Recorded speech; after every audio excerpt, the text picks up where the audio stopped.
ನಮಸ್ಕಾರ ಎಲ್ಲ ಸ್ನೇಹಿತರಿಗೆ. ಈಗ ನಮ್ಮ 12 ಅಕ್ಟೋಬರ್ 2014ರಿಂದ 11 ಅಕ್ಟೋಬರ್ 2015 ಮಧ್ಯದ ಅವಧಿ ಏನಿದೆ, ಇದು ಮಾಹಿತಿ ಹಕ್ಕು ಕಾಯ್ದೆ ಜಾರಿಗೆ ಬಂದ 10ನೇ ವರ್ಷ, ದಶಮಾನ ವರ್ಷ ಸ್ವಾತಂತ್ರ್ಯೋತ್ಸವ ಅಂತ ಅನ್ಕೋಬೋದು ನಾವು. ಮಾಹಿತಿ ಹಕ್ಕು ಕಾಯ್ದೆ ಜಾರಿ ಬಂದು 10 ವರ್ಷಗಳಾದರೂ ಕೂಡ ನಾವೆಲ್ಲ ಅಪ್ಲಿಕೇಶನ್ ಯಾವ ರೀತಿ ಹಾಕ್ತಾಯಿದ್ದೀವಿ, ಅಪ್ಲಿಕೇಶನ್ ಹಾಕೋದೇ ನಮ್ಗೆ ಗೊತ್ತಿಲ್ವಲ್ಲ ಅನ್ನೋ ಸ್ಥಿತಿಯೊಳಗೆ ನಾವಿದ್ದೀವಿ. ಆದ್ದರಿಂದ ಮಾಹಿತಿ ಹಕ್ಕು ಕಾಯ್ದೆನ ನಾವು ಹೇಗೆ ಬಳಸಬೇಕು, ಯಾವ ರೀತಿ ಬಳಸಬೇಕು, ಅರ್ಜಿ ಹೇಗಿರಬೇಕು ಅಂತ ಒಂದಷ್ಟು ಜನಕ್ಕೆ ನಮಗೆ ಗೊತ್ತೇ ಇಲ್ಲ, ಆ ಪರಿಸ್ಥಿತಿ ಇದೆ. ಇಲ್ಲಿ ಒಂದು ಅರ್ಜಿ ಅಂತಂದರೆ ಮೊದಲು ಒಂದು ಬೆಳೆ ಹಳೆ ತೊಗೋಬೇಕು, ಅಂದರೆ ನಮ್ಮ ಮನೆ ವಿಳಾಸ ಬರೀಬೇಕು, ಟು ಯಾರಿಗೆ ಅನ್ನುವಂಥ ವಿಷಯ ಬಂದಾಗ ಸಾರ್ವಜನಿಕ ಮಾಹಿತಿ ಅಧಿಕಾರಿ ಅಂತ ಬರೀಬೇಕು. ಯಾವ ಕಚೇರಿಯಿಂದ ನಿಮಗೆ ಮಾಹಿತಿ ಬೇಕಾಗಿದೆಯೋ ಆ ಮಾಹಿತಿಯನ್ನು ನೀವು ಅಡ್ರೆಸ್ ಬರೀಬೇಕು. ಮತ್ತು ಮಾನ್ಯರೇ, ಆತ್ಮೀಯರೇ, ಮಹಿಳೆಯರೇ, ಸರ್, ಮೇಡಮ್ ಆ ರೀತಿ ಯಾವುದೇ ರೀತಿ ಬರೆಯೋ ಹಾಗಿಲ್ಲ, ವಿಷಯ ಅಂತಲೂ ಬರೆಯೋ ಹಾಗಿಲ್ಲ.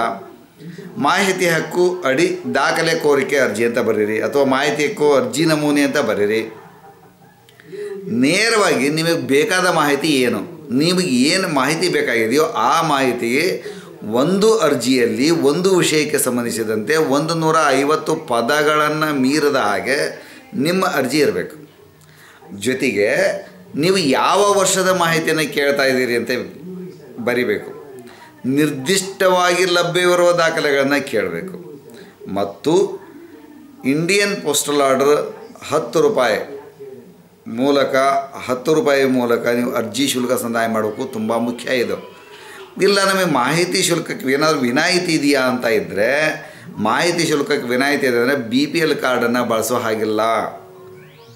ನಮಗೆ 100 ಪುಟಗಳವರೆಗೆ ಉಚಿತವಾದ ಮಾಹಿತಿ ಸಿಗುತ್ತೆ. ಆ ಮಾಹಿತಿ ಹೇಗೆ ಸಿಗುತ್ತೆ ಅಂದರೆ, ನಾನು ಬಡತನ ರೇಖೆಗಿಂತ ಕಡಿಮೆ ಆದಾಯವನ್ನು ಹೊಂದಿದ ವ್ಯಕ್ತಿ ಅಂತ ಸಾಬೀತುಪಡಿಸುವಂತಹ ಒಂದು ಆದಾಯ ಪ್ರಮಾಣ ಪತ್ರವನ್ನು ಸ್ವಯಂ ದೃಢೀಕರಿಸಿದ ಪ್ರತಿಯನ್ನು ಲಗತ್ತಿಸಬೇಕು ಅರ್ಜಿ ಜೊತೆಗೆ. ಅರ್ಜಿ ಶುಲ್ಕಕ್ಕೆ ವಿನಾಯಿತಿ ಇಲ್ಲ, ಅದು ಅರ್ಜಿದಾರರಿಗೆ ನೆನಪಿರಬೇಕು. BPL ಕಾರ್ಡನ್ನು ಲಗತ್ತಿಸಬಾರ್ದು. BPL ಕಾರ್ಡನ್ನು ಲಗತ್ತಿಸೋದು ತಪ್ಪು. ಒಂದು ವಿಷಯ ಹೇಳ್ತೀನಿ ಕೇಳಿ, ಬಸ್ನಲ್ಲಿ ಟಿಕೆಟ್ ತೊಗೊಂಡು ರೈಲ್ವೆಗೆ ಪ್ರಯಾಣ ಮಾಡ್ದಂಗೆ ಆಗುತ್ತೆ, ಅದು ಸರಿಯಲ್ಲ, ತಪ್ಪಾಗುತ್ತೆ. ಇದು ಒಂದು ಅಂಶ. ಎರಡನೇ ಅಂಶ, ಒಂದು ಸಾರ್ವಜನಿಕ ಇಲ್ಲ ಪ್ರಾಧಿಕಾರಕ್ಕೆ ನೀವು ಒಂದು ಅರ್ಜಿ ಕೊಟ್ಟರೆ ಅಲ್ಲಿ ಒಬ್ಬ ಸಾರ್ವಜನಿಕ ಮಾಹಿತಿ ಅಧಿಕಾರಿ ಇರ್ತಾರೆ, ಒಬ್ಬ ಸಹಾಯಕ ಸಾರ್ವಜನಿಕ ಮಾಹಿತಿ ಅಧಿಕಾರಿ ಇರ್ತಾರೆ. ಅದೇ ಕಚೇರಿಯಲ್ಲಿಯೇ ಪ್ರಥಮ ಮೇಲ್ಮನವಿ ಪ್ರಾಧಿಕಾರಿಗಳಿರ್ತಾರೆ. ಈ ಒಂದನೇ ಹಂತದಲ್ಲಿ ನಿಮಗೆ ಸಹಾಯಕ ಸಾರ್ವಜನಿಕ ಮಾಹಿತಿ ಅಧಿಕಾರಿ ನಿಮ್ಮ ಅರ್ಜಿಯನ್ನು ಸ್ವೀಕಾರ ಮಾಡಿದರೆ 5 ದಿನಗಳ ಕಾಲಾವಕಾಶ ಇರುತ್ತೆ ಸಾರ್ವಜನಿಕ ಮಾಹಿತಿ ಅಧಿಕಾರಿಗೆ ಆ ಅರ್ಜಿಯನ್ನು ರವಾನೆ ಮಾಡೋದಕ್ಕೆ. ಎರಡನೇದಾಗಿ ಸಾರ್ವಜನಿಕ ಮಾಹಿತಿ ಅಧಿಕಾರಿಗೆ 30 ದಿವಸ ಇರುತ್ತೆ ಮಾಹಿತಿಯನ್ನು ಪೂರೈಸೋದ್ರ ಬಗ್ಗೆ. ಇನ್ನು ಮೂರನೇ ವ್ಯಕ್ತಿಗೆ ಸಂಬಂಧಿಸಿದಂಥ ಮಾಹಿತಿ ನೀವು ಕೇಳಿದಿದ್ದರೆ ಸಾರ್ವಜನಿಕ ಮಾಹಿತಿ ಅಧಿಕಾರಿಗೆ 30 ದಿವಸ ಮತ್ತು ಸಾರ್ವಜನಿಕ ಮಾಹಿತಿ ಅಧಿಕಾರಿ ಮೂರನೇ ವ್ಯಕ್ತಿಗೆ ನೋಟಿಸ್ ಕಳಿಸಿ ಉತ್ತರ ತಗೊಳ್ಳೋದಕ್ಕೆ 10 ದಿವಸ. ಅಲ್ಲಿಗೆ 40 ದಿವಸ ಆಯಿತು. ಅಲ್ಲಿ 45 ದಿವಸ ಆಗುತ್ತೆ. ಸಹಾಯಕ ಸಾರ್ವಜನಿಕ ಮಾಹಿತಿ ಅಧಿಕಾರಿಯಿಂದ ಸಾರ್ವಜನಿಕ ಮಾಹಿತಿ ಅಧಿಕಾರಿ ಬಂದು ಸಾರ್ವಜನಿಕ ಮಾಹಿತಿ ಅಧಿಕಾರಿ ಮೂರನೇ ವ್ಯಕ್ತಿ ಸಲ್ಲಿಸಿ ಮೂರನೇ ವ್ಯಕ್ತಿಯಿಂದ ಮಾಹಿತಿ ಪಡೆದು ನಿಮಗೆ ಪೂರ್ಣ ಮಾಹಿತಿ ಕೊಡೋದಕ್ಕೆ ಮೂರನೇ ವ್ಯಕ್ತಿಗೆ ಸಂಬಂಧಿಸಿದಂಥ ಮಾಹಿತಿ ಇದ್ದರೆ 45 ದಿವಸ, ಒಟ್ಟು 45 ದಿವಸ ಆಗುತ್ತೆ. ಇನ್ನು ಮತ್ತೊಂದು ವಿಷಯ ಹೇಳ್ತೀನಿ ತಮಗೆ, ತಾವೇನಾದರೂ ಕಡತ ಪರಿಶೀಲನೆ ಮಾಡಬೇಕು ಅಂತ ಅಪೇಕ್ಷೆ ಪಟ್ಟರೆ ಅದಕ್ಕೆ ಅವಕಾಶ ಇದೆ, ಅದನ್ನು ತಪ್ಪಿಸಿಕೊಳ್ಬೇಡಿ. ಮಾದರಿ ಬೇಕು ನಮಗೆ ಅಂತ ಅಂದರೆ, ಕಾಮಗಾರಿ ಯಾವುದೋ ಒಂದು ಕಾಮಗಾರಿ ಆಗಿದೆ, ಕಾಮಗಾರಿಗೆ ಸಂಬಂಧಪಟ್ಟಂಥ ಒಂದು ಮಾಹಿತಿ ಇದೆ ಅಂತಂದರೆ ಅಂಥ ಮಾಹಿತಿಯನ್ನು ಸಂಗ್ರಹ ಮಾಡಿಕೊಳ್ಳೋದಕ್ಕೆ ನಮಗೆ ಮಾಹಿತಿ ಹಕ್ಕು ಕಾಯ್ದೆಯಡಿ ಲಭ್ಯ ಇರುವಂಥ ಅವಕಾಶ. 30 ದಿನಗಳ ಮೀರಿದ ಮೇಲೂ ಕೂಡ ಮಾಹಿತಿ ಕೊಡೋದಕ್ಕೆ ಸಾರ್ವಜನಿಕ ಮಾಹಿತಿ ಅಧಿಕಾರಿ ವಿಫಲರಾದರೆ ಆ ಸಂದರ್ಭದಲ್ಲಿ 30 ದಿನಗಳ ನಂತರ ನಿಮಗೆ ಉಚಿತವಾಗಿ ಮಾಹಿತಿಯನ್ನು ಪೂರೈಕೆ ಮಾಡಬೇಕಾಗತ್ತೆ, ಅದು ಎಷ್ಟೇ ಪುಟ ಇದ್ದರೂ ಕೂಡ. ಇನ್ನು ಕಾಮಗಾರಿ ಪರಿಶೀಲನೆಗೆ ಸಂಬಂಧಿಸಿದಂತೆ ಏನಾದರೂ ಇದ್ದರೆ ನಿಮಗಲ್ಲಿ ವಿನಾಯಿತಿ ಇಲ್ಲ, ಯಾವುದೇ ಕಾರಣಕ್ಕೂ ನೀವು ಫೀಸನ್ನು ಕಟ್ಟಲೇಬೇಕಾಗುತ್ತೆ. ಇನ್ನು ಮಾಹಿತಿ ಹಕ್ಕು ಕಾಯ್ದೆಯಡಿ ನಾವು ಹಾಕುವ ಅರ್ಜಿ ನಿರ್ದಿಷ್ಟವಾಗಿರಬೇಕು ಅನ್ನುವಂಥದ್ದು ತುಂಬ ಮುಖ್ಯ. 30 ದಿನ ಮೀರಿನ ಮೇಲೆ ನಿಮಗೇನಾದರೂ ದಾಖಲೆ ಪರಿಶೀಲನೆಗೆ ಅವಕಾಶ ಕಲ್ಪಿಸಿಕೊಟ್ರು ಅಂತಂದರೆ 3 ತಾಸುಗಳ ಗರಿಷ್ಠ ಅವಕಾಶ ದಾಖಲೆಗಳನ್ನು ಪರಿಶೀಲನೆ ಮಾಡೋದಕ್ಕೆ ಮತ್ತು ಮಾರ್ಕ್ ಮಾಡಿಕೊಡೋದಕ್ಕೆ ನಿಮಗೆ ಅವಕಾಶ ಇದೆ. ನೀವು ಮಾರ್ಕ್ ಮಾಡಿಕೊಟ್ಟಂಥ ಒಂದು ದಾಖಲೆಗಳನ್ನು ಸಾರ್ವಜನಿಕ ಮಾಹಿತಿ ಅಧಿಕಾರಿ ದೃಢೀಕರಿಸಿ ಪೂರೈಸ್ತಾರೆ.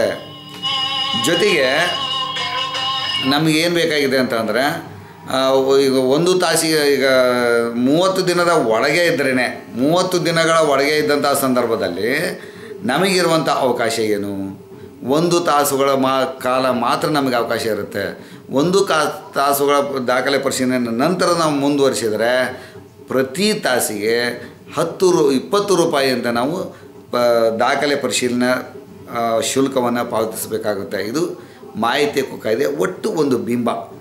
ಇಲ್ಲ ಸಾರ್ವಜನಿಕ ಮಾಹಿತಿ ಅಧಿಕಾರಿನೂ ಮಾಹಿತಿ ಕೊಡ್ಲಿಕ್ಕೆ ವಿಫಲರಾದರು ಅಥವಾ ಸುಳ್ಳು ಮಾಹಿತಿ ಕೊಟ್ಟರು, ಹಾರಿಕೆ ಮಾಹಿತಿ ಕೊಟ್ಟರು, ಈ ಥರ ಏನೇ ಕಂಪ್ಲೇಂಟ್ಸ್ ಇದ್ದರೆ ಪ್ರಥಮ ಮೇಲ್ಮನೆಗೆ ಹೋಗ್ತೀವಿ. ಪ್ರಥಮ ಮೇಲ್ಮನವಿ ಕೂಡ ಗರಿಷ್ಠ 30 ದಿನದ ಒಳಗಾಗಿ ನಿಮಗೆ ಮಾಹಿತಿಯನ್ನು ಕೊಡಿಸುವುದಕ್ಕೆ ಕ್ರಮ ಜರುಗಿಸಬೇಕು. ಅಟ್ ದ ಸೇಮ್ ಟೈಮ್ ಅಕಸ್ಮಾತ್ ಅಧಿಕಾರಿ ವಿಫಲನಾದರೆ ಸಾರ್ವಜನಿಕ ಮಾಹಿತಿ ಅಧಿಕಾರಿ ಕೂಡ ಅಲ್ಲಿ ಪ್ರಥಮ ಮೇಲ್ಮನವಿ ಪ್ರಾಧಿಕಾರಿಗಳು ಕೂಡ ಸಾರ್ವಜನಿಕ ಮಾಹಿತಿ ಅಧಿಕಾರಿಯಿಂದ ದೃಢೀಕರಿಸಿದ ದಾಖಲೆಗಳನ್ನು ಕೊಡಿಸುವಲ್ಲಿ 1 ತಿಂಗಳ ಒಳಗೆ ವಿಫಲರಾದರೆ ಆತನಿಗೆ 45 ದಿನದ ತನಕ ಅವರಿಗೆ ಗರಿಷ್ಠ ಮಿತಿ ಇರುತ್ತೆ. ಇದು ನಮಗೆ ಗೊತ್ತಿರಬೇಕು. ಯಾವುದೇ ಕಾರಣಕ್ಕೂ ಸಾರ್ವಜನಿಕ ಮಾಹಿತಿ ಅಧಿಕಾರಿನೂ ಮಾಹಿತಿ ಕೊಡಿಸ್ತಿಲ್ಲ, ಪ್ರಥಮ ಮೇಲ್ಮನವಿ ಅಧಿಕಾರಿನೂ ಮಾಹಿತಿ ಕೊಡಿಸಿಲ್ಲ ಅಂದರೆ ನಾವು ಕೇಂದ್ರ ಮಾಹಿತಿ ಆಯೋಗಕ್ಕೆ ಅಂದರೆ ರಾಜ್ಯ ಮಾಹಿತಿ ಆಯೋಗಕ್ಕೆ ರಾಜ್ಯ ಸರ್ಕಾರದ ಸಂಬಂಧಪಟ್ಟಂಥ ಮಾಹಿತಿಗಳಿದ್ದರೆ, ಕೇಂದ್ರ ಸರ್ಕಾರದ ಇಲಾಖೆಗಳಿಗೆ ಸಂಬಂಧಿಸಿದಂಥ ಮಾಹಿತಿ ಕೋರಿಕೆ ಅಂತಂದಿದ್ದರೆ ಅಲ್ಲಿಗೆ ಕೇಂದ್ರ ಮಾಹಿತಿ ಆಯೋಗಕ್ಕೆ ಹೋಗುವಂಥ ಅವಕಾಶ ಇದೆ. ಮಾಹಿತಿ ಆಯೋಗದಲ್ಲೂ ಕೂಡ ನಿಮಗೆ ಮಾಹಿತಿ ಸಿಗದೆ ಹೋದರೆ ಏನು ಮಾಡಬೇಕು? ನೀವು ಹೈಕೋರ್ಟ್ಗೆ ಅಥವಾ ಸುಪ್ರೀಂ ಕೋರ್ಟಿಗೆ ಮೇಲ್ಮನವಿ ಸಲ್ಲಿಸೋದಕ್ಕೆ ರಿಟ್ ಪಿಟಿಷನ್ ಹಾಕೋದಕ್ಕೆ ನಿಮಗೆ ಅವಕಾಶ ಇದೆ. ನಾವು ಮಾಹಿತಿ ಹಕ್ಕು ಕಾಯ್ದೆಯನ್ನು ಸ್ಪಷ್ಟವಾಗಿ ತಿಳಿದುಕೊಳ್ಳದೇನೆ ನಾವು ಮಾಹಿತಿ ಹಕ್ಕು ಕಾಯ್ದೆ ಬಗ್ಗೆ ಏನೂ ಅರ್ಧಂಬರ್ಧ ತಿಳ್ಕೊಂಡ್ರೆ ಸಮಸ್ಯೆ ಆಗುತ್ತೆ. ಜೊತೆಗೆ ಇನ್ನೊಂದು ನೆನಪಿರಲಿ, ಪ್ರಥಮ ಸಾರ್ವಜನಿಕ ಮಾಹಿತಿ ಅಧಿಕಾರಿಯ ಮೇಲೆ ಇರುವಂತಹ ಪ್ರಥಮ ಮೇಲ್ಮನವಿ ಅಧಿಕಾರಿ ಕೂಡ ವಾರದಲ್ಲಿ 1 ದಿವಸ ಕಡ್ಡಾಯವಾಗಿ 1 ದಿನವನ್ನು ನಿಗದಿಪಡಿಸಿ ಮಾಹಿತಿ ಹಕ್ಕು ಕಾಯ್ದೆಯಡಿ ಬರುವ ಅರ್ಜಿಗಳ ಮೇಲ್ಮನವಿ ವಿಚಾರಣೆಗೋಸ್ಕರನೇ 1 ದಿನವನ್ನು ನಿಗದಿಪಡಿಸಬೇಕು. ಹಾಗಂತ ನಿಯಮ ಇದೆ. ಅದನ್ನು ನಾವು ತಿಳ್ಕೋಬೇಕು. ಅದು ತುಂಬ ಇಂಪಾರ್ಟೆಂಟ್. ಅವಧಿ ಬಗ್ಗೆ ಹೇಳ್ತೀನಿ ನಾನು ನಿಮಗೆ. ಪ್ರಥಮ ಒಬ್ಬ ಸಾರ್ವಜನಿಕ ಮಾಹಿತಿ ಅಧಿಕಾರಿ ನಿಮಗೆ ಮಾಹಿತಿ ಕೊಡೋದ್ರಲ್ಲಿ ವಿಫಲರಾದರೆ ಪ್ರಥಮ ಮೇಲ್ಮನವಿಗೆ ಅರ್ಜಿ ಸಲ್ಲಿಸುವಂಥ ಸಂದರ್ಭ ಬಂದಾಗ ನೀವು ಅರ್ಜಿ ಸಲ್ಲಿಸಿದ 30 ದಿನ ಮೀರಿನ ಮೇಲೆ 1 ತಿಂಗಳ ಅವಕಾಶ ಇರುತ್ತೆ ಪ್ರಥಮ ಮೇಲ್ಮನವಿ ಹೋಗೋದಕ್ಕೆ. ಪ್ರಥಮ ಮೇಲ್ಮನವಿ ಅಧಿಕಾರಿ ಕೂಡ ಮಾಹಿತಿ ಕೊಡಿಸೋದ್ರಲ್ಲಿ ವಿಫಲರಾದರೆ ನೀವು ಮಾಹಿತಿ ಆಯೋಗಕ್ಕೆ ದೂರು ಅಥವಾ ದ್ವಿತೀಯ ಮೇಲ್ಮನವಿ ಅಂತ ಕೊಡಬೇಕು ಅಂತ ಸಂದರ್ಭ ಬಂದರೆ ಅರ್ಜಿಯನ್ನು ಸಲ್ಲಿಸಬೇಕಾದ್ರೆ ಅಲ್ಲಿ ನಿಮಗೆ ಆ ಸಂದರ್ಭದಲ್ಲಿ 90 ದಿನಗಳ ಕಾಲಾವಕಾಶ ಇರುತ್ತೆ. ಪ್ರಥಮ ಮೇಲ್ಮನವಿ ಅಧಿಕಾರಿಗಳಿಗೆ ಅವಧಿ ಮುಗಿದ ಮೇಲೆ ನಿಮಗೆ 90 ದಿನಗಳ ಅವಕಾಶ ಇರುತ್ತೆ.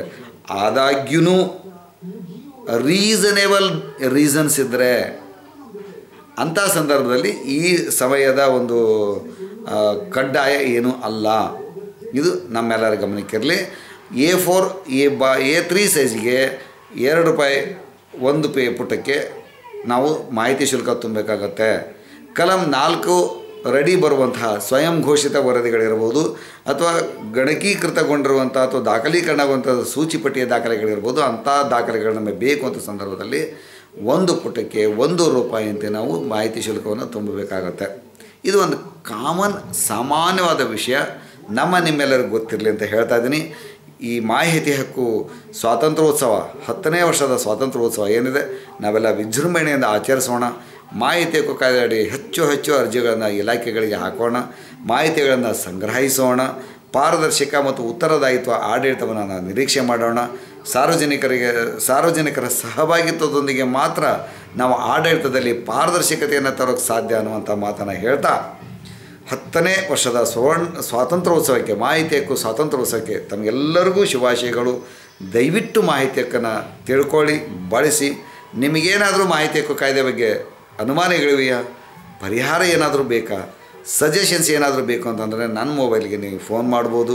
ಸಂಜೆ 5 ಗಂಟೆ ಮೇಲೆ ಫೋನ್ ಮಾಡಿ. ದಯವಿಟ್ಟು ನಾನ್ನೂರು ರಾಣೆಬೆನ್ನೂರು ಹಾವೇರಿ ಜಿಲ್ಲೆ 9448962082 ಇದು ನನ್ನ ಮೊಬೈಲ್ ನಂಬರು.